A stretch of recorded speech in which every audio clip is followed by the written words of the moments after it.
Abu Bakar radhiyallahu anhu pada saat itu ingin mengiklankan Islam. Jadi waktu itu sudah mulai, jadi setiap orang masuk Islam disiksa oleh tuannya. Masih secara individual, Abu Bakar mau nantang itu. Apa yang beliau lakukan? Beliau ingin mengiklankan Islamnya, maka beliau lalu datang di dekat Ka'bah dan membaca ayat Quran yang sudah beliau hafal.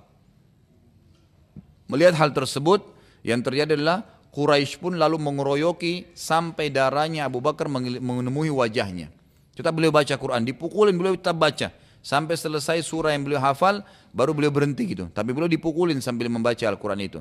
Ini bentuk dakwah yang pertama sekali waktu itu ya.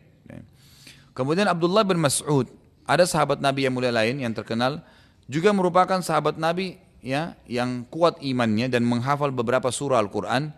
Tidak mau juga kalah dengan Abu Bakar gitu kan. Padahal Abdullah bin Mas'ud ini orangnya sangat kurus sekali. Orangnya sangat lemah secara fisik gitu, kecil sekali badannya. Ya, sampai-sampai pernah terjadi jemaah sekalian waktu sudah hijrah ke Madinah gitu kan. Pernah Abdullah bin Mas'ud ini naik di atas pohon kurma, kemudian ada angin yang niup, bajunya itu terangkat sehingga betisnya beliau kelihatan. Sangat kurus, kecil sekali gitu, ya. Kayak hampir tidak ada dagingnya, ya. Ini memang disebutkan dalam riwayat begitu. Dan sahabat banyak yang menertawakan. Sahabat hanya jadi ketawa lihat itu kan. Lalu apa kata Nabi SAW? Apakah kalian menertawakan kecil betisnya ya, Ibnu Mas'ud? Demi Allah, betisnya Ibnu Mas'ud di timbangan pada hari kiamat jauh lebih berat daripada gunung Uhud. Jauh lebih berat daripada gunung Uhud radhiyallahu anhum. Ya, jadi Abdullah bin Mas'ud ini pada saat di Mekah jemaah sekalian baru masuk Islam, beliau juga ingin mengiklankan Islamnya, maka beliau membaca surah Ar-Rahman depan Ka'bah. Lalu Quraisy mengeroyokinya. Tapi anehnya dia tetap bertahan sampai selesai surah. Kalau orang kecil, orang kurus sekali gitu, lemah, tapi dia tidak peduli. Tetap dia baca Al-Quran untuk mengiklankan Islam. Siapa tahu dengan 2-3 ayat ada yang menyentuh orang-orang Quraisy tersebut. Nabi SAW berkata, apa yang engkau lakukan hai Ibnu Mas'ud? Untuk apa kamu nyusahin dirimu dipukul-pukul gitu? Kata Abdullah bin Mas'ud, bila anda kehendaki ya Rasulullah, besok pasti aku akan lakukan lagi. Kalau anda suruh, saya ngaji lagi depan Ka'bah, nggak apa-apa biar mereka pukulin gitu. Tapi ini menunjukkan juga bagaimana para sahabat alaihim yang sangat luar biasa. Mereka mendakwakan Islam tanpa takut untuk berdarah, untuk ditolak, untuk apa itu tidak masalah.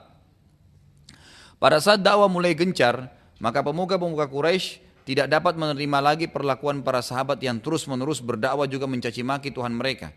Sebenarnya sahabat ini bukan caci maki Tuhan mereka ya. Sahabat ini cuma bilang, apa yang kalian sembah ini, patung dibuat sendiri gitu kan.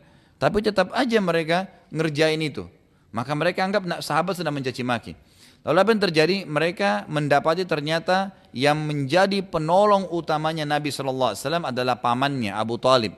Jadi orang-orang Quraisy ini masih ragu nyiksa Nabi, ganggu sahabat-sahabat yang terkenal seperti Abu Bakar, ya, orang-orang yang memang luar biasa gitu ya, kedudukannya. Ya mereka tahu bahwasanya yang mendukung ini adalah Abu Talib. Abu Talib adalah pendukung utamanya gitu.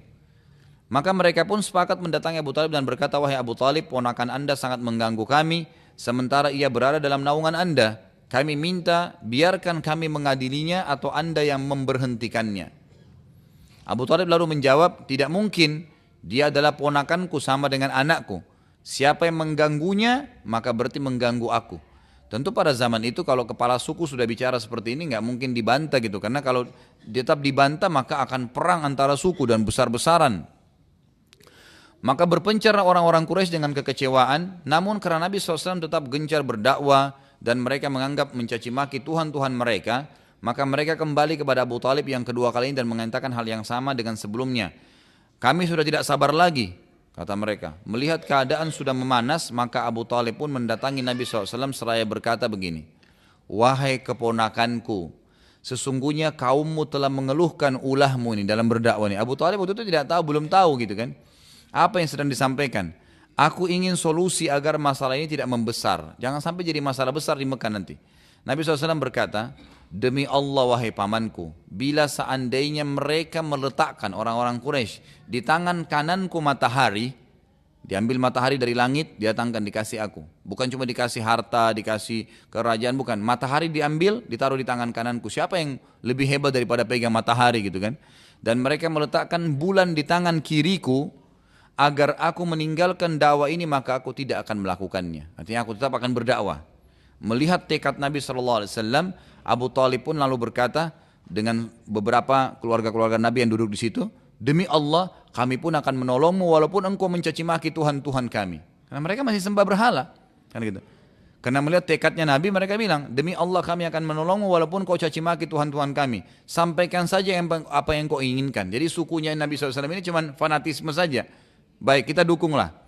Maka dengan pertolongan tersebut Nabi SAW makin gencar berdakwah dimanapun dan kapanpun. Di musim haji, di waktu biasa, tokoh Quraisy atau orang miskinnya semua didakwain.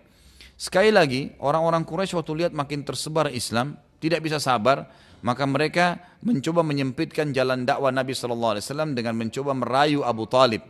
Apa yang mereka lakukan? Karena Abu Talib ini membela Nabi, karena Nabi dianggap bukan cuma ponakan, tapi anak kesayangannya. Abu Talib ini sangat sayang dengan Nabi SAW. Apa yang terjadi? Orang-orang Quraisy mengutus seorang anak muda yang waktu itu sebaya dengan Nabi. Anaknya bernama Amarah bin Walid. Ini anak terkenal sekali gagahnya, pintarnya, kebijaksanaannya, sempurna pokoknya. Anak ini sempurna, gitu kan. Lalu apa yang mereka katakan? Ambillah Amarah sebagai anak dan menggantikan posisi Muhammad. Dan serahkan Muhammad kepada kami. Udah ambil aja orang ini, jadikan anakmu, kami sudah nobatkan, silahkan. Tapi Muhammad kasih kami akan adili. Apa kata Abu Talib? Kalian sungguh aneh, kalian memberikan anak kalian padaku untuk diasuh, gitu kan? Dan kalian ingin meminta anakku untuk kalian sembelih, gitu kan? Lalu Abu Talib menolak dengan keras. Karena dengan Abu Talib jalannya sudah tertutup, tidak ada lagi, maka orang-orang Quraisy akhirnya sepakat untuk melakukan dua hal. Ini masyhur sekali dalam sejarah ya.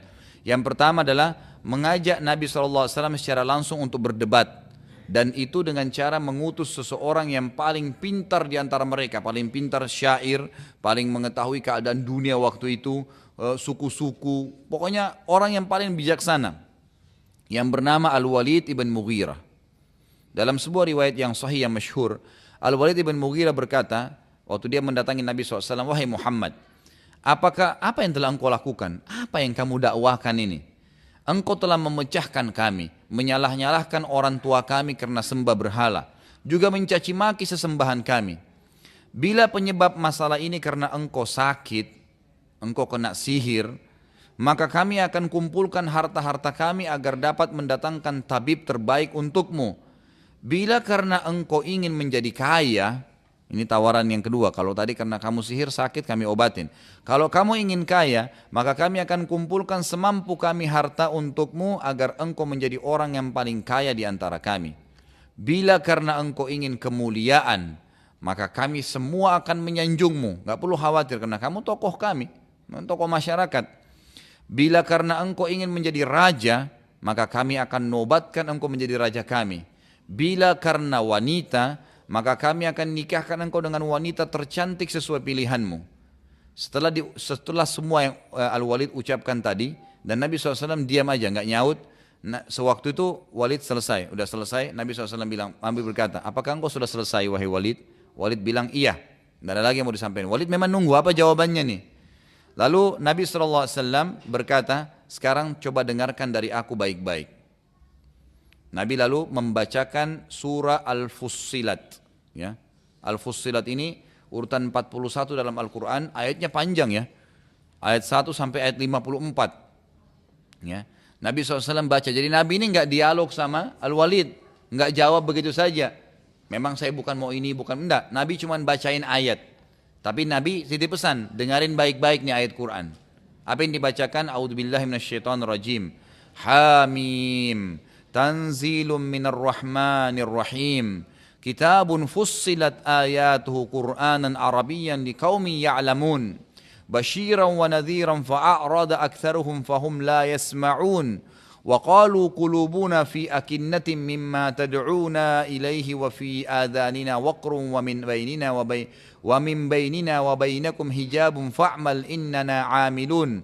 Qul innama ana basyarum mithlukum yuha ilayya annama ilahukum ilahun wahidun fastaqimu ilaihi wastaghfiruhu wa wailun lil musyrikin alladhina la yu'tuna az-zakata wa hum bil akhirati hum kafirun innal ladzina amanu wa 'amilus solihati lahum ajrun ghairu mamnun. Qul a innakum la takfuruna billadzi khalaqal arda fi yawmayn wa taj'aluna lahu andada dzalika rabbul alamin wa ja'ala fiha rawasiya min fawqiha wa baraka fiha wa qaddara fiha aqwataha fi arba'ati ayyamin sawa'an lis-sa'ilin.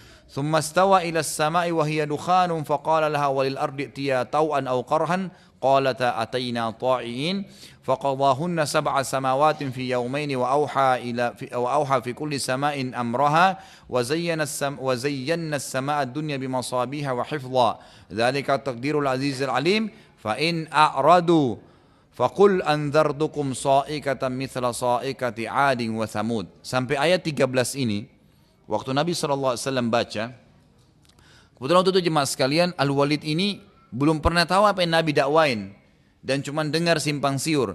Dan juga selama ini orang cuma baca, oh Muhammad tuh selalu bacain ayat-ayat Quran dari Allah. Dia nggak pernah dengar, baru kali ini dia dengar gitu. Apa yang Nabi katakan, kita terjemahin dulu 13 ayat ini ya. Pertama, Hamim. Hamim ini berarti potongan huruf-huruf Al-Quran di awal surah yang Allah lebih tahu artinya atau nama surah itu. Ya. Ayat kedua, diturunkan dari Tuhan yang maha pemurah lagi maha penyayang. Jadi ini yang saya bacain kamu sekarang Walid, kitab yang turun dari Tuhan. Siapa itu? Yang maha pemurah lagi maha penyayang, Allah subhanahu wa ta'ala. Kitab yang dijelaskan ayat-ayatnya, yakni bacaan dalam bahasa Arab, agar kalian mengetahui dalam bahasa kalian turun nih. Maksudnya kalian faham itu. Yang membawa berita gembira dan membawa peringatan. Berita gembira bagi orang yang beriman, ancaman peringatan bagi orang yang menolak. Tetapi kebanyakan mereka berpaling, tidak mau mendengarkannya. Kenapa kalian tidak mau dengar dulu ayat ini? Dengar dulu apa yang saya sampaikan. Mereka berkata, hati kami berada dalam tutupan yang menutupinya. Apa yang kamu seru kepadanya? Jadi kami nggak mau dengar, tidak perlu tahu ayat itu apa isinya. Dan telinga kami ada sumbatannya. Dan antara kami dan engkau wahai Muhammad ada dinding pemisah. Maka bekerjalah kamu, sungguhnya kami pun akan bekerja. Jadi berbuatlah semaumu, kami juga akan berbuat. Katakanlah hai Muhammad kepada mereka bahwasanya aku hanyalah seorang manusia seperti kalian. Yang diwahyukan kepada aku bahwasanya Tuhan kalian adalah Tuhan yang Maha Esa Allah. Maka tetaplah pada jalan yang lurus menuju kepadanya. Dan mohonlah ampun kepadanya. Dan kecelakaan besarlah bagi orang-orang yang mempersekutukannya. Yaitu orang-orang yang tidak menunaikan zakat dan mereka kafir akan adanya kehidupan akhirat. Ya, kalau orang kafir maka ini berarti akan sulit bagi mereka untuk beriman. Sesungguhnya orang-orang yang beriman dan beramal saleh, yakin Allah, ngikutin apa yang Allah perintahin, itu amal saleh. Mereka mendapatkan pahala yang tidak akan putus-putus. Katakanlah hai Muhammad sekali lagi kepada mereka, sesungguhnya patutkah kalian kafir kepada Allah yang telah menciptakan bumi dalam 2 masa dan kamu adakan sekutu-sekutu baginya yang bersifat demikian adalah Rabb semesta alam. Dan dia menciptakan di bumi itu gunung-gunung yang kokoh di atasnya, dia memberkahinya dan dia menentukan padanya kadar makanan-makanan penghuninya dalam 4 masa. Ya. Jadi Allah SWT menciptakan ini dalam 6 masa. Penjelasan ini sebagai jawaban bagi orang-orang yang bertanya. Tadi kan 2 masa penciptaan bumi, kemudian 4 masa ini penentuan apa yang ada di dalamnya. Yang ke-11 adalah kemudian dia menuju kepada penciptaan langit dan langit itu masih merupakan asap ya. Jadi ini semua cerita tentang prosesi ya, prosesi langit dan bumi ini.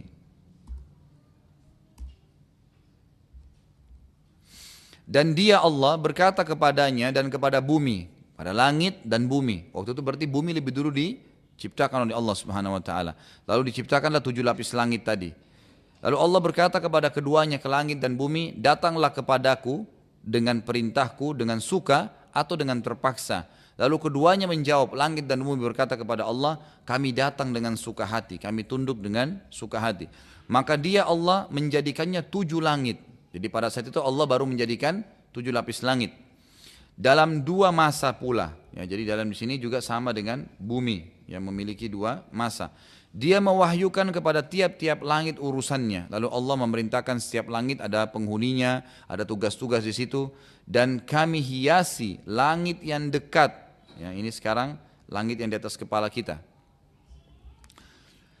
Langit yang dekat dengan bintang-bintang yang cemerlang seperti kita lihat sekarang. Dan kami memeliharanya dengan sebaik-baiknya. Demikianlah, maksudnya tidak tabrakan, tetap posisinya gitu kan, fungsinya masing-masing ada. Demikianlah ketentuan Tuhan yang maha perkasa, ya, lagi maha mengetahui. Jika mereka berpaling, ini ayat terakhir 13 tadi, yang langsung berhenti Nabi waktu itu karena diberhentikan oleh Al-Walid. Dia mengatakan, jika mereka berpaling, tidak mau beriman kepada Allah yang menciptakan langit dan bumi ini, dan tidak mau mengimani kamu risalah Muhammad Muhammad, katakanlah kepada mereka, aku Allah telah memperingatkan kalian dengan petir, petir itu yang telah menimpa kaum Ad dan Samud. Kebetulan kisah kaum Ad dan Samud ini adalah kisah yang masyhur di kalangan orang-orang Quraisy. Ya, kaum Ad dan Samud ini kaum yang memang Allah siksa dengan petir. Mereka tahu kisahnya bahwasanya Allah pernah turun petir dari langit dan menghancurkan dua suku ini. Saat tiba di ayat ke-13 ini, Al-Walid ketakutan mendengar ayat 13 tadi. Karena mereka tahu kisahnya kaum Ad dan Samud gitu kan. Ketakutan dan berdiri dari tempat duduknya lalu menutup mulut Nabi SAW lalu mengucapkan kalimat dan berkata, aku memohon kepadamu, hai Muhammad atas nama Allah, gitu kan, janganlah engkau putus hubungan kerabatmu. Ya, jadi maksudnya, kalau kau ucapkan ini dan benar Allah turunin, kerabatmu semua akan mati. Berarti mereka yakin ada Allah gitu kan. Sebenarnya mereka yakin ada Allah. Mereka takut dengan Allah. Tapi mereka masalahnya masih berbuat kemusyrikan. Perhatikan ya jemaat sekalian, ada bedanya. Allah Tuhan kita yang tidak meyakini Allah sama sekali itu namanya kafir. Yang mempartisipasikan Allah dengan makhluknya, kayak sembah berhala, pakai jimat, sembah pohon, itu berarti syirik. Dua-duanya nggak boleh. Tidak meyakini kafir, meyakini tapi masih melibatkan Allah dengan makhluknya dalam hak-haknya Allah, itu dalam ibadah, maka berarti dia musyrik. Orang-orang kafir Mekah ini musyrik. Mereka yakin ada Allah yang ciptakan langit Allah, bumi Allah, mereka tahu itu. Tapi mereka masih nyembah berhala. Ya seperti banyak orang di antara kita sekarang, sholat iya, tapi masih pergi kuburan minta-minta. Sama persis perilakunya orang kafir Quraisy Mekah, nggak ada bedanya. Karena mereka yakin ada Allah, cuma mereka masih melibatkan ibadahnya dengan makhluk gitu. Maka pada saat itu karena ketakutan dia mengatakan unsyiduka ya Muhammad billah ya warrahim. Jadi saya minta kepada Muhammad, takutlah kepada Allah. Berhenti itu ditutup oleh Nabi, dan hati-hati dengan kerabatmu sampai 3 kali. Lalu dia duduk kembali. Kemudian Nabi SAW melanjutkan surah sampai habis, sampai ayat 54. Ini tentu kita tidak akan baca karena memang yang jadi saksi bahasan cuma sampai 13 ayat tadi. Itu kan sisanya itu dibacain dan Al-Walid pun dengar. Setelah selesai dibaca, yang anehnya jemaah sekalian, ya kata Nabi SAW, wahai Walid, ini yang saya miliki. Ini jawaban saya nih. Saya nggak punya yang lain. Nabi nggak ucapin kalimat pun, cuma bacain surah Al-Quran. Jadi Nabi SAW tidak dialog tapi bacain Al-Quran, maka dengan kemujizatan Al-Quran, Al-Walid tidak bisa membuka dialog. Dan ia pertama kali mendengar Al-Quran dengan tenang dan tanpa gangguan, dan ia benar-benar tersentuh dengan ayat-ayat tadi. Lalu ia berdiri dari tempat duduknya dan menuju ke Darun Nadwah, tempat orang-orang Quraisy kumpul. Lalu orang-orang Quraisy yang mengutusnya berpikir, ada apa nih dengan Muhammad? Kita sudah penasaran mau dengar bagaimana dialognya dengan Walid. Walid orang yang paling pintar. Tiba-tiba saja, ya, pada saat orang-orang Quraisy mengutus Walid, mukanya dalam kondisi marah menuju ke Nabi SAW. Karena mau tahu informasi gitu kan. Waktu pulang, tiba-tiba saja mukanya Walid kelihatan seperti orang yang sedang terkagum-kagum. Lalu, waktu di Darun Nadwa orang-orang Quraisy tanya, demi Allah, sesungguhnya, hai Walid, engkau telah kembali dengan raut wajah bukan seperti wajahmu waktu kamu pergi tadi. Waktu pergi tadi kamu marah, sekarang kamu pulang ya dalam kondisi senyum-senyum. Orang kagum-kagum, ada apa denganmu? Lalu Walid mengatakan apa? Dengarkan kalimat yang luar biasa Ibu sekalian. Ini pengakuan yang luar biasa. Dia mengatakan, ini orang paling pintarnya Quraisy. Demi Allah, aku telah mendengarkan perkataan yang belum pernah aku dengarkan sebelumnya. Ketahuilah, semua perkataannya Muhammad itu sangat indah, juga sangat jelas. Perkataannya sangat tinggi. Sungguh ya perkataan yang terbaik yang dia ucapkan itu sudah ada buahnya, ada hasilnya. Artinya ini biasa digunakan oleh para penyair ya. Perkataan yang tertingginya itu berbuah, artinya apa yang dia inginkan sudah sampai targetnya. Dan perkataannya yang paling sederhana telah mencukupi, hanya sudah menjawab saya. Dan pastilah perkataannya ini akan menang dan tidak akan terkalahkan. Nabi SAW dikarunia Al-Quran karena kaumnya pada saat itu menjunjung tinggi sastra. Dan Al-Quran datang dalam menantang sastra itu. Dan kita sudah tahu semua nabi-nabi itu jemaah sekalian diberikan mukjizat sesuai dengan keadaan kaumnya.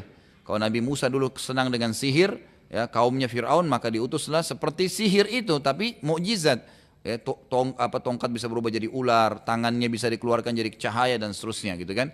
Nabi Isa kedokteran, Allah tantang mereka dengan Isa datang tanpa ayah gitu kan. Bisa lahir, bisa hamil Maryam dengan tanpa suami, tanpa berhubungan biologis yang manusia tahu selama ini dalam ilmu kedokteran. Nabi SAW itu sastra yang terkenal. Jadi bisa saja mereka menyusun sastra-sastra itu sangat indah, sangat bagus gitu. Quran datang, seperti misalnya penggunaan wasyamsi waduhaha, kan gitu. Akhirnya pakai ha semua ya. Wal qamari idza talaha, itu luar biasa dan banyak ayat Al-Quran begitu. Itu sebenarnya komponen susunan puisi-puisi atau syair-syair gitu kan. Tapi Al-Quran bukan syair, cuman menyerupai itu dan mengalahkan syair. Mengalahkan syair karena isinya maknanya sangat besar, berbicara tentang langit bumi. Syair-syair cuma mengatakan, kebanyakan penyair Arab itu cuma memuji apa yang ada di sekitarnya, seperti misalnya wanita, kemudian rumahnya yang bagus, jenis pekerjaannya, cuman itu saja, dan itu sudah dianggap sangat tinggi. Nabi SAW waktu itu melihat keadaan Walid berubah oleh orang-orang Quraisy. Serentak orang-orang Quraisy yang berada di dalam dua berkata, wahai Abul Walid, apakah engkau telah meninggalkan agama nenek moyangmu? Kau sendiri sudah beriman pada Muhammad. Walid mengatakan tidak, tapi demi Allah aku belum pernah mendengar perkataan seperti itu. Dengarkan, orang-orang Quraisy selalu berkata begini. Lalu mereka berkata kepada Walid, mungkin itu syair-syair saja yang dia sampaikan. Kata Walid, demi Allah, tidak seorang pun dari kalian lebih tahu dari aku dari syair-syair. Aku orang paling pintar syair. Dan ya, orang ini mengatakan, dan aku tahu yang Muhammad sampaikan bukan syair. Lalu mereka berkata lagi, kalau begitu mungkin Muhammad itu seorang peramal dan penyamun. Makanya kata-katanya bagus gitu. Walid mengatakan, aku juga adalah orang yang paling pintar dan paling tahu peramal dan penyamun dari kalian semua. Dan kalian tahu itu. Saya tahu. Dan tidak ada sedikit pun dari sifat peramal dan penyamun di diri Muhammad. Kan biasa penyamar itu taruh menyan-menyan kan. Ngomongnya mengkhayal, penampilannya menakutkan. Ini enggak ada ciri-cirinya itu. Dan kata-katanya sama sekali dia tidak ucapkan dari dia gitu. Lalu orang Quraisy bilang lagi yang ketiga, mereka berkata, kalau begitu berarti Muhammad itu orang kerasukan jin. Makanya dia bisa ngomong gitu kan, bagus. Walid mengatakan, Walid ini jawab sendiri ya. Dia bilang, aku lebih tahu semua ciri-ciri orang yang kemasukan setan atau orang gila dan tidak ada sedikit pun pada diri Muhammad. Mereka bilang lagi, kalau begitu berarti penyihir. Al-Walid bilang, aku sangat tahu dan kenal penyihir-penyihir serta perilaku mereka. Tidak ada sedikit pun pada diri Muhammad. Gitu kan. Mereka lalu berkata, engkau telah membuat kami bingung, wahai Walid. Lalu apa yang semestinya kami katakan tentang Muhammad? Lalu Walid memberikan saran. Ini sarannya Walid ya. Orang yang terpintal di antara mereka berkata, yang pertama, kalian mengikutinya karena ucapannya benar. Mereka menjawab, tidak mungkin kami meninggalkan agama nenek moyang kami. Al-Walid bilang, kalau begitu saya tawarkan yang kedua. Apa yang kedua? Biarkan dia berdakwah kepada siapapun. Bila dia benar dan banyak diikuti manusia dan jadi terkenal serta termuliakan, maka kalian juga akan terkenal dan termuliakan karena dia dari suku kalian. Jadi biarin aja, kalau dia terkenal maka kalian juga akan harum namanya. Bila dia dibunuh oleh orang-orang yang sedang didakwai, maka itu salah satu tujuan kalian akan membunuhnya kan? Gak usah repot-repot, biarin aja dia dakwah. Nanti kalau dia dibunuh oleh orang, maka kalian juga itu tujuannya. Kalau dia namanya harum, kalian juga harum. Ini bijaksana sebenarnya ya. Mereka menjawab, demi Allah kami tidak setuju semuanya. Tidak mau, orang-orang Quraisy. Ini karena kekerasan hati ya. Al-Walid lalu bingung atas kaumnya. Ini karena fanatisme keturunan. Jadi makanya hati-hati Bapak Ibu sekalian. Yang paling banyak kata ulama, orang jauh dari agama karena fanatisme buta. Itu penyakit paling bahaya. Oh enggak, suku saya mengatakan begini, oh tradisi kami begini. Nah itu, jadi jauh dari agama gara-gara itu. Ini contohnya kisah dari Walid. Walid ini sudah dengar ayat Al-Quran, dia sudah tersentuh, mau beriman. Dia sudah dakwai kaumnya nih. Bayangin kalau berhasil dia pertahankan, maka akan luar biasa. Tapi karena fanatisme suku, dia mulai berpikir syaitan goda dia. Oh kalau nanti misalnya saya tetap bertahan, terus suku saya marah dengan saya, akhirnya saya terkucil, apa segala. Lalu dia bilang begini, Al-Walid bingung atas kaumnya. Lalu ia berkata, kalau kalian juga tidak mau, maka katakanlah ia penyihir. Karena itu paling dekat dengan keadaannya. Karena Dengan dakwanya ia dapat memisahkan antara suami istri, orang tua dengan anak dan lain-lain. Ya. Kata para ahli sejarah, subhanallah, hampir saja Walid menyebarkan kebenaran pada Quraisy dan mereka sudah terpojok waktu itu, sudah nggak ada lagi jawabannya. Ya. Tapi akhirnya Walid pun menyetujui untuk menyebutkan bahwasanya Nabi SAW adalah seorang penyihir dan setelah itu dia kembali mencaci maki Nabi. Si Walidnya nih, bukan masuk Islam, ya.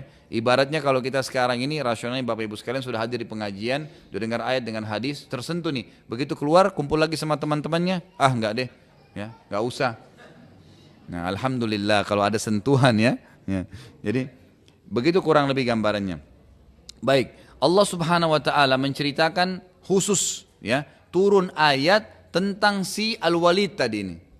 Si Walid tadi ini karena dia akhirnya menolak dakwah dan akhirnya dia ikut-ikutan dengan kaumnya juga bilang penyihir, ya. Akhirnya Allah turunkan khusus dia itu dari ayat 11 sampai ayat 30. Ya, ini kurang lebih ya, ayatnya cukup banyak, ya. Ini surah Al-Muddathir urutan 74. Tentu ini kelihatannya banyak ayat sampai 30 karena ayatnya pendek-pendek ya. Allah mengatakan a'udzubillahi minasyaitonirrajim, "Dzarni wa man khalaqtu wahida wa ja'altu lahu malam mamduda wa banina syuhuda wa mahhattu lahu tamhida thumma yatma'u an azid kalla innahu kana li ayatina anida sa'urhikuhu sa'uda innahu fakkara wa qaddar faqutila kaifa qaddar thumma qutila kaifa qaddar thumma nadhar thumma abasa wa basar ثم أدبر واستكبر فقال إن هذا إلا سحر يؤثر إن هذا إلا قول البشر سأصليه سقر وما أدراك ما سقر لا تبكي ولا تذر لواحة للبشر عليها 19. Terjemahannya, biarkanlah aku bertindak terhadap orang yang telah menciptakannya, yang telah aku ciptakan atau menciptakannya sendiri. Maksudnya di sini Allah akhirnya mau mengambil alih Al-Walid tadi. Karena sebenarnya tadi waktu dia datang dialog dengan Nabi SAW, yang telah membuat dia tersentuh Allah SWT agar dia bisa berdakwah di kaumnya sebenarnya. Dan itu kebebasan, orang bisa memilih. Ini juga pelajaran besar Bapak Ibu sekalian ya. Jadi semua orang di antara kita tidak akan pernah dipaksa oleh Allah. Tidak ada paksaan untuk beribadah, nggak ada paksaan untuk meninggalkan maksiat, tidak ada. Allah ciptakan kebaikan dan keburukan, tinggal diberi kebebasan untuk memilih. Dan ini kemahadilan Allah. Al-Walid tadi, kalau Allah mau, Allah bisa paksain dia, tapi tidak, Allah berikan kebebasan. Nanti dia tentukan sendiri dan dia akhirnya tentukan tidak mau beriman. Itu penentuan dia sendiri. Karena dia tidak mau beriman, Allah turunkan ini. Allah mengatakan, biarkanlah aku yang akan bertindak, hai Muhammad, kepada orang yang telah aku ciptakannya sendiri. Maksudnya si Walid tadi.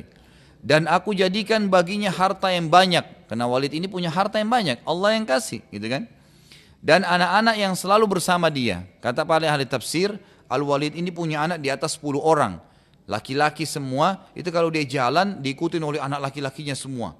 Jadi seperti sebuah kekuatan gitu ya, yang dipamerkan. Jadi dia dan anak-anak yang selalu bersamanya. Dan kulapangkan baginya rezeki juga kekuasaan dengan selapang-lapangnya. Kemudian dia ingin sekali agar aku menambahnya. Jadi Walid sempat mengatakan, ya, mau minta ditambahi, minta kepada Allah. Tapi dia masih syirik, masih nyembah berhala. Sekali-kali tidak akan aku tambah karena sesungguhnya dia telah menentang ayat-ayatku Al-Quran. Aku akan membebaninya mendaki pendakian yang memayahkan. Maksudnya aku akan susahkan hidupnya. Sesungguhnya dia telah memikirkan waktu sampai ayat tadi, dia mulai berpikir gitu kan. Dan menetapkan apa yang ditetapkannya. Dia mau ambil keputusan tadi, mulai mendakwai kaum Quraisy. Maka celakalah dia. Bagaimana dia membatalkan, bagaimana tiba-tiba dia beralih. Tadi sudah tersentuh, tiba-tiba dia beralih. Kemudian celakalah dia, bagaimana dia menetapkan, bagaimana dia mengambil keputusan untuk batalin beriman. Kemudian dia mulai berpikir sesudah dia ya bermasam wajah dan merengut. Maksudnya setelah dia tadinya datang dalam kondisi marah, ya tiba-tiba dia berubah. Lalu dia berkata, Al-Quran itu tidak lain hanyalah sihir yang dipelajari dari orang dahulu. Ini tidak lain hanyalah perkataan manusia. Aku akan memasukkan dia, kata Allah tentang Al-Walid, ke dalam api neraka Sakar. Tahukah kamu apa itu neraka Sakar? Sakar itu tidak akan meninggalkan dan tidak akan membiarkan. Artinya akan membakar semua dari kulit, urat sampai tulang-tulangnya hangus, gitu kan? Lalu dikatakan neraka sakar adalah pembakar kulit manusia dan di atasnya neraka itu ada 19 malaikat yang jaga. Ya.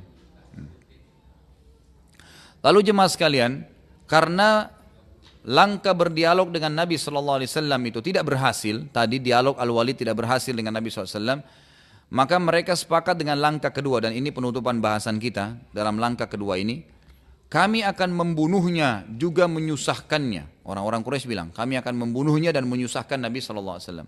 Mulai saat itu, orang-orang Quraisy semua sepakat memulai dengan mencaci maki Nabi SAW. Setiap kali bertemu Nabi di depan Ka'bah, waktu Nabi lagi tawaf, setiap hari mereka selalu mencaci maki Nabi dengan beragam macam cacian.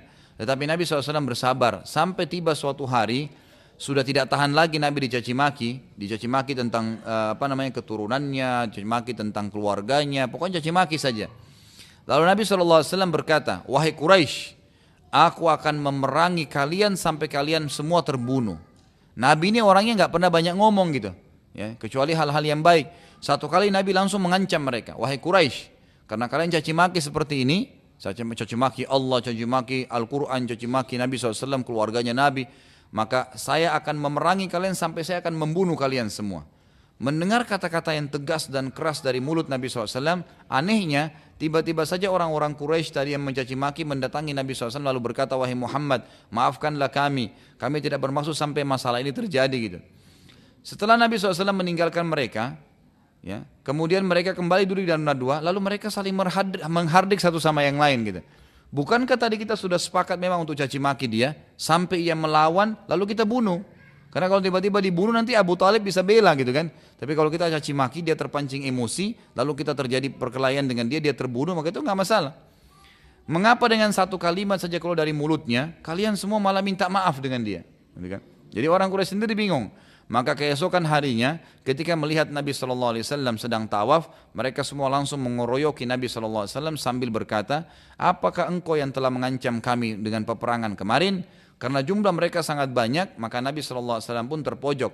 Melihat keadaan tersebut, anak Nabi SAW yang masyhur, Fatimah Az-Zahra radhiyallahu anha, pada saat itu lewat dan lihat ayahnya dikeroyoki, langsung beliau coba membela, ya. Tapi tidak bisa. Lalu ia segera menemui Abu Bakar radhiyallahu anhu dan menyampaikan apa yang terjadi. Maka Abu Bakar bersegera datang dan membantu Nabi SAW sampai ia berhasil menolong Nabi lepas dari mereka. Lalu Abu Bakar berteriak dengan suara keras, apakah kalian mau membunuh orang yang hanya mengatakan Tuhanku Allah? Apa alasannya? Dia cuma mengatakan Tuhanku Allah. Kalian juga mengatakan Tuhan kalian Allah. Cuma dilarang tidak boleh sembah berhala. Selesai. Apa masalahnya gitu? Kenapa kalian harus bunuh? Itu termasuk, ya, ini termasuk salah satu yang menimpa Nabi SAW, dan ini dalam dakwah. Tentu banyak hal, ya, banyak hal nanti akan kita pelajari juga. Cukup banyak hal-hal nanti yang terlewatkan dalam kehidupan Nabi SAW yang dicoba oleh Allah Subhanahu Wa Taala melalui orang-orang Quraisy yang merupakan tantangan dakwah.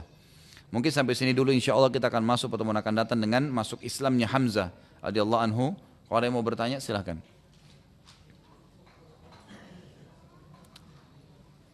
Ada yang mau bertanya?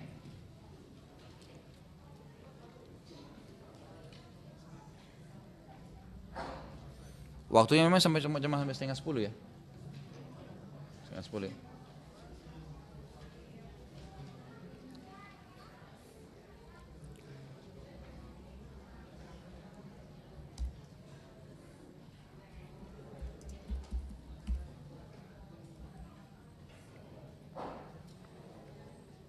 Sudah?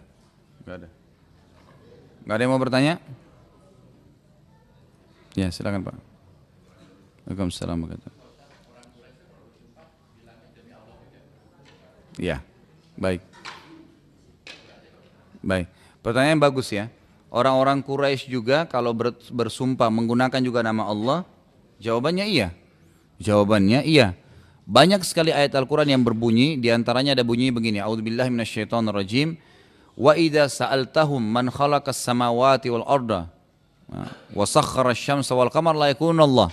Hai Muhammad, kalau seandainya engkau tanyakan kepada orang-orang Quraisy siapa yang menciptakan langit dan bumi, mengatur perputaran matahari dan bulan, bintang-bintang, maka mereka serentak mengatakan Allah. Jadi mereka beriman Tuhan namanya Allah. Dan kalau Bapak Ibu masih ingat rentetan sejarahnya, apa yang membuat akhirnya terjadi kemusyrikan di Mekah? Itu karena perilakunya Amr bin Luhai, orang yang pertama masukkan berhala di Mekah. Awalnya begitu, berhala dulu satu.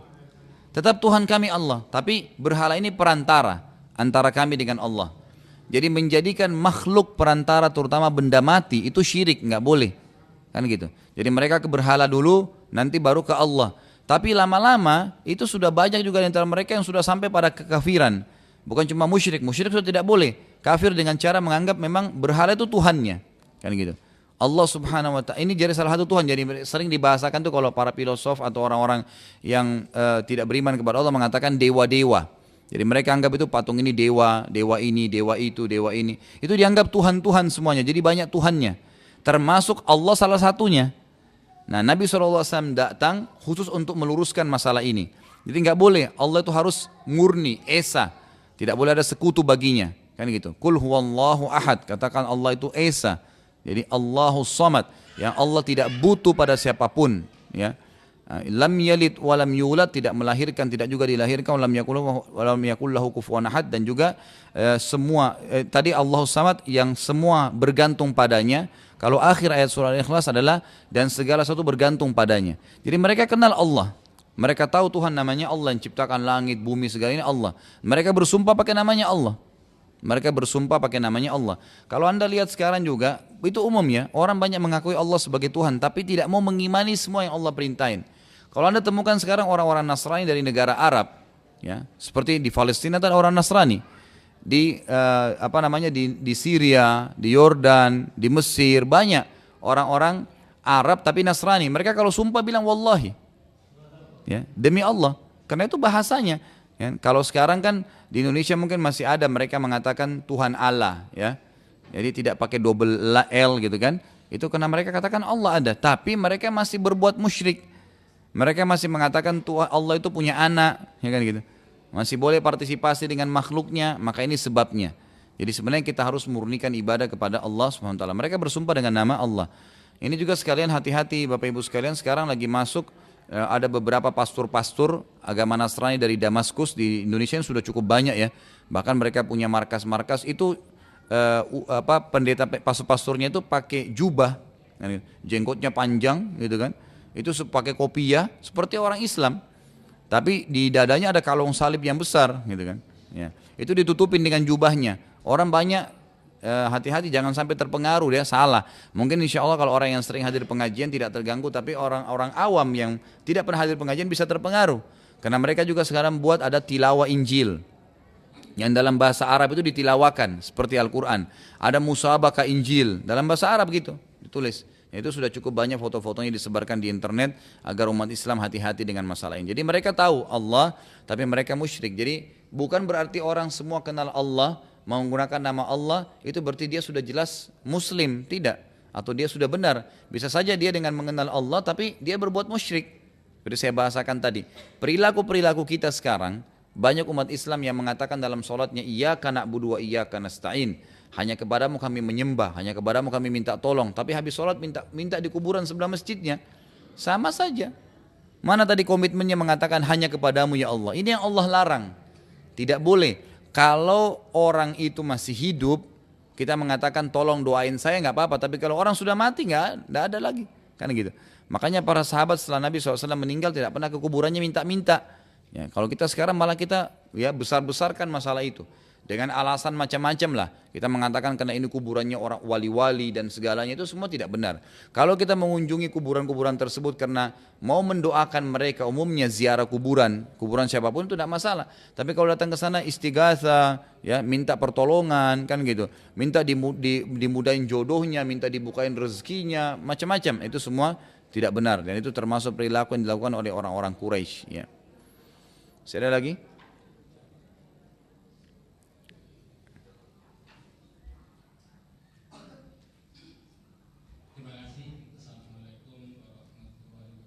Waalaikumsalam.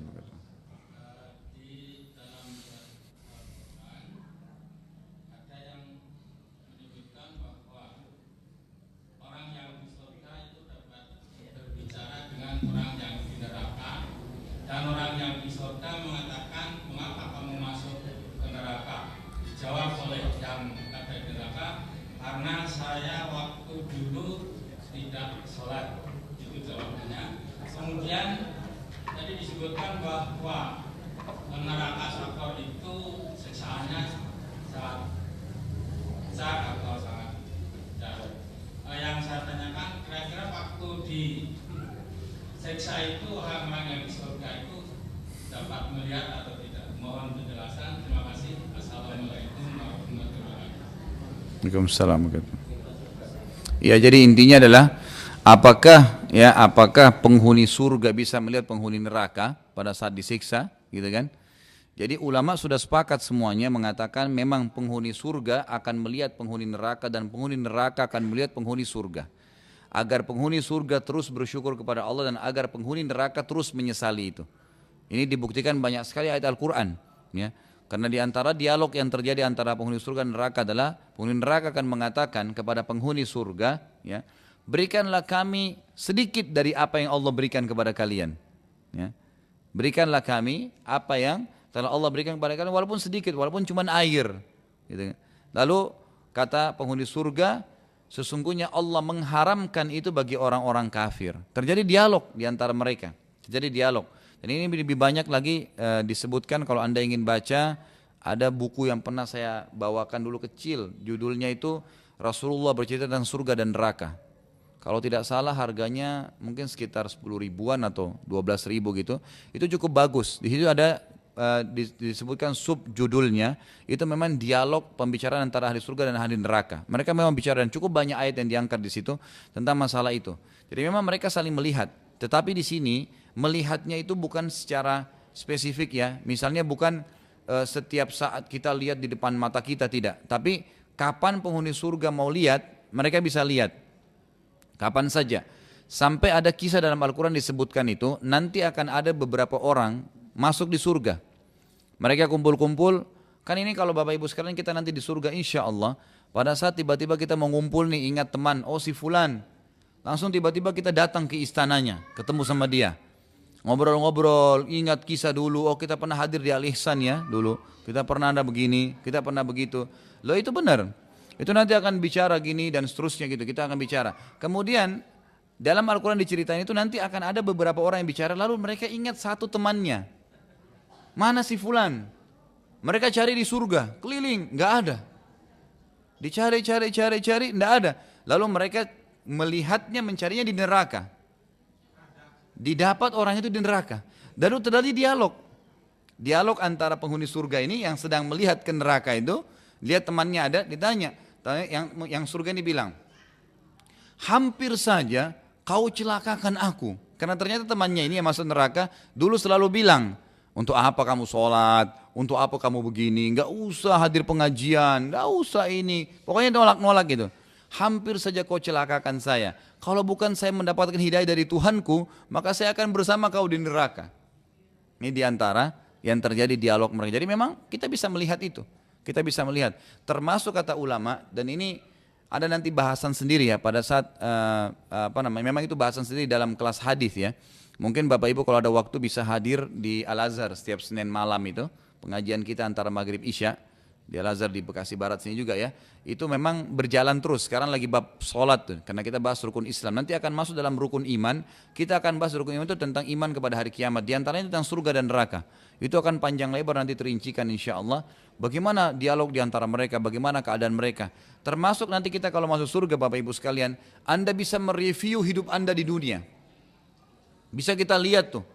Ya misalnya ya Allah saya mau kembali ingat tuh saya baru lahir. Kita lihat tuh waktu baru lahir. Kemudian kegiatan kita setiap hari apa yang kita lakukan sampai terakhir filmnya habis gitu.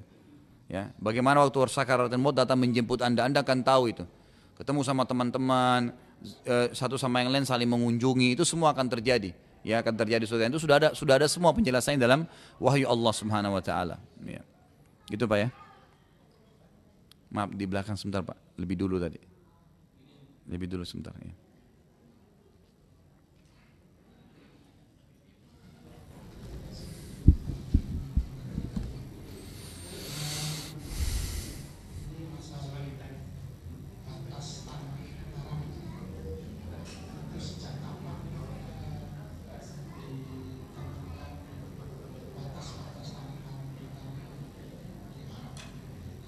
Ya.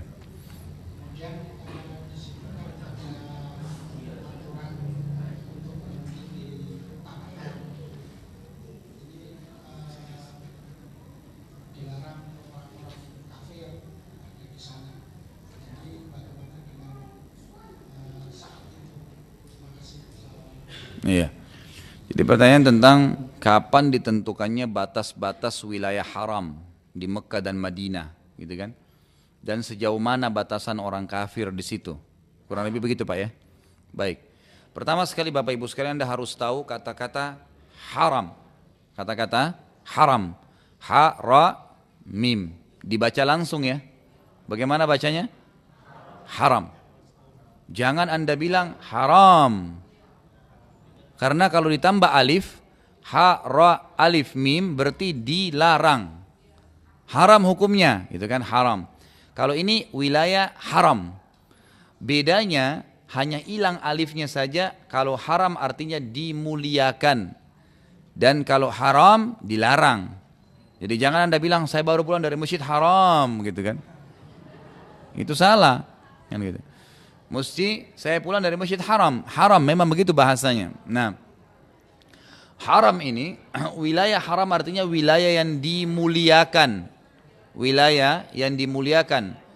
Pertanyaannya tadi, kapan ditentukan? Itu ditentukan di zaman Nabi SAW, di zaman Nabi Muhammad SAW. Ya, walaupun sebelumnya sudah ada pengharaman, sudah ada pemuliaan tempat tersebut dari zaman Nabi Ibrahim alaihissalam. Dari zaman Nabi Ibrahim AS sudah ada pemuliaan tempat. Tapi waktu zaman Nabi Ibrahim AS hanya sekitar Mekah saja. Jadi hanya sekitar Mekah itu masuk wilayah haram. Nanti di zaman Nabi SAW baru disempurnakan termasuk Madinah. Termasuk Madinah. Makanya waktu dalam hadis Bukhari dikatakan waktu Nabi SAW haji wada. Beliau mengatakan sesungguhnya tempat kalian ini haram. Dimuliakan. Wilayah tempat haji di Mekah itu diharamkan ya oleh Allah Subhanahu wa taala. Disebutkan oleh Nabi SAW waktu itu. Jadi semua ini wilayah sudah dimasukkan dalam wilayah haram. Jadi Nabi tentukan pada saat itu. Lalu banyak riwayat juga menyebutkan Nabi SAW menyebutkan lokasinya. Wilayah haram itu dari sini ke sini disebutkan lembah-lembahnya. Makanya sekarang kerajaan Saudi dari hadis-hadis ini itu menentukan patok-patoknya kan. Di mana saja wilayah haram itu. Kalau Anda dari Jeddah masuk ke Mekah ditulis tuh wilayah haram, masuk haram, gitu kan? Keluar dari haram kalau lewatin itu. Nah, itu wilayah haram namanya. Termasuk kalau Tan'im. Tahu kan Masjid Tan'im ya? Tempatnya orang biasa niat umroh. Kenapa boleh orang ke sana? Kenapa pernah atau ada pendapat ulama mengatakan boleh niat dari situ? Karena dia keluar dari haram. Jadi keluar sedikit dari perbatasan itu, Masjid Tan'im itu berada di luar haram, pas di batasnya. Maka boleh orang dianggap sudah keluar Mekah. Udah tinggal niat balik lagi masuk ke Mekah gitu kan istilahnya. Berarti dia sudah bisa lakukan. Itu wilayah haram. Sama dengan Madinah. Madinah juga Nabi SAW tentukan waktu itu. Sesungguhnya Madinah ini wilayah haram. Dari lembah ini ke lembah ini disebutkan Wadi Aqiq. Wadi Aqiq itu kurang lebih sekitar 7 km dari Madinah. Dari Masjid Nabawi. Tepatnya dulu di depan kampus kami di Madinah. Sampai hari ini ada sebuah lembah namanya Wadi Aqiq. Itu kalau hujan banjir, sering banjir di situ. Itu batas wilayah haram. Itu Nabi SAW sudah tentukan, itu adalah wilayah haram. Jadi Nabi tentukan di zaman beliau. Haram dari sini ke sini. Kerajaan Saudi jadikan sekarang patokan untuk dipasang pelang-pelang gitu. Jadi penentunya di zaman Nabi SAW. Khusus wilayah haramnya, khusus wilayah haram, itu yang tidak boleh kalau ada orang kafir tinggal. Tinggal ya. Kalau orang itu lewat, lain, bisa. Karena di zaman Nabi SAW, itu ada orang Yahudi kan gitu. Kemudian juga pernah Nabi SAW didatangin oleh orang-orang yang datang dari luar. Di zaman Umar radhiyallahu anhu itu pernah Umar menawan banyak sekali ya pemuka-pemuka dari kerajaan Persia, orang kafir, tapi dibawa ke Madinah. Bahkan Umar bertemu dengan Umar dalam masjid Nabawi ketemunya. Gitu kan, tapi mereka bukan tinggal, memang mereka datang lewat atau memang yang mau dihukum seperti kasus ya jenderal-jenderalnya Persia yang ditangkap oleh Umar radhiyallahu anhu itu memang mau dihukum oleh Umar radhiyallahu anhu. Itu akan ada bahasan sendiri di zaman beliau. Jadi yang tidak boleh itu sebenarnya larangannya adalah orang kafir tinggal, bukan tidak boleh masuk. Makanya kemarin termasuk salah satu kalau tidak salah ada salah satu insinyurnya Masjid Nabawi itu orang non muslim. Salah satunya ya, itu kan cukup banyak arsitek yang dipakai. Salah satunya itu adalah kalau saya tidak salah itu dari Jerman, itu dari Perancis, itu memang orang non muslim gitu. Tapi memang dia tidak tinggal, dia tinggal, kalau tinggalnya nginapnya di luar wilayah haram. Nanti dia kalau perlu dia masuk ke situ. Tapi kalau tinggal nggak boleh memang, dia tidak boleh. Kalau lewat itu masih boleh. Kalau lewat masih boleh. Kemudian wilayah haram ini juga dimuliakan. Kata Nabi SAW itu tidak boleh dicabut pohonnya, tidak boleh dibunuh hewannya, gitu kan? Tidak boleh ada pertumpahan darah di situ. Siapapun yang berbuat dosa maka berlipat dibandingkan dengan wilayah lainnya, gitu kan? Jadi tidak boleh. Wilayah haram itu beda. Kalau orang buat dosa di situ, dosanya lebih besar daripada tempat lain. Ya, sama halnya kalau anda ibadah seperti sholat di haram Mekah 100.000 dibandingkan tempat lain gitu kan. Masjid Nabawi 1.000 dibandingkan tempat-tempat yang lain. Ini karena besarnya fadilah di wilayah haram itu kalau kita beribadah. Kalau kita beribadah. Sama halnya kalau bermaksiat ya. Sama halnya kalau bermaksiat juga begitu. Makanya pernah ada yang tanya sama saya, Ustaz, bagaimana kita menilai keadilannya Allah pada saat orang sholat di Mekah 100.000. 100.000 sholat itu ibu-ibu sekalian dan bapak rahimakumullah itu mungkin sama dengan 80 tahun orang sholat, satu kali sholat. 100.000 sholat itu bukan hal yang ringan gitu kan. Baik, orang di Mekah kalau setiap hari sholat di haram 5 waktu sholat, sementara kita di Indonesia gitu kan, itu bagaimana mempertemukan pahalanya? Pasti kita ketinggalan. Pasti kita ketinggalan. Nah maka saya jawab begini, memang benar, itu fadilah dari Allah. Itu Allah berikan kesempatan, peluang bagi siapapun. Makanya kalau anda punya kesempatan, anda berangkat umroh kan. Nggak masalah umroh 1 tahun berapa kali itu nggak masalah. Dan haji kalau bisa setiap tahun ya setiap tahun, kalau nggak bisa kayak sekarang ada peraturan ya udah ikutin aja. Tapi minimal jangan haramkan diri kita dari masalah hadir di situ gitu kan. Jangan kita sampai kehilangan pahala itu. Dan juga Allah Maha Adil dari sisi lain itu adalah orang yang berbuat dosa di wilayah haram juga dosanya berlipat ganda lebih berat daripada orang di wilayah haram, di luar wilayah haram. Beda orang yang zina di sini dengan zina di Mekah sama Madinah, beda dosanya. Berat sekali di sana gitu kan, itu wilayah haram. Sampai kata Nabi SAW, 3 orang yang azabnya sangat pedih pada hari kiamat. Allah tidak akan memaafkan mereka, ya, dan Allah SWT ya akan murka atau tidak melihat mereka pada hari kiamat. Yang pertama itu adalah perusak di wilayah haram. Adalah orang yang memang membuat kerusakan, berbuat maksiat di wilayah haram, itu dosanya luar biasa. Sangat pedih siksanya hari kiamat. Allah tidak akan maafkan kalau timbangan amalnya lebih berat dosanya gitu kan. Dan juga Allah tidak akan melihat mereka pada Allah SWT tidak akan memaafkan, Allah tidak melihat, dan azabnya sangat pedih. 3 ancaman itu. Ya kurang lebih begitu Pak. Masih ada lagi? Ya. Waalaikumsalam. Dosa kifarat saya dalam Al-Quran itu membebaskan budak berpuasa 3 hari. Tadi saya Ustaz bukan puasa 2 bulan. Baik. Jadi tadi Ustadz mengatakan kafarah yaitu membebaskan budak puasa 2 bulan turut-turut atau 60, memberikan 60 orang miskin. Jadi begini, terus ada dalam Al-Quran, setahu Bapak tadi, itu ada kafarah, membebaskan budak dan puasa 3 hari. Kan gitu. Nah jadi puasa 3 hari itu untuk kafarah aiman namanya. Kafarah sumpah. Jadi kalau Bapak bilang misalnya demi Allah, gitu kan, ternyata bohong atau salah, kafarahnya itu puasa 3 hari. Atau memberikan makan 10 orang miskin, atau membebaskan budak, gitu kan. Tapi kalau yang tadi yang saya bilang itu berhubungan suami istri di siang Ramadan. Jadi orang kalau berhubungan biologis sama istrinya atau suami istri pada puasa Ramadan di siang hari, itu maka kafaranya membebaskan budak atau berpuasa 2 bulan berturut-turut atau memberikan makan 60 orang miskin. Ya. Jadi tadi bedanya begitu. Kalau tadi kan yang Bapak sebut itu adalah orang yang kafara, sumpah bohong atau sumpah yang salah dengan nama Allah. Jadi bukan 3 hari tapi memang 2 bulan berturut-turut. Gitu Pak ya. Sekali lagi ibu-ibu ada yang mau tanya? Masya Allah ibu-ibu sudah paham semua, alhamdulillah.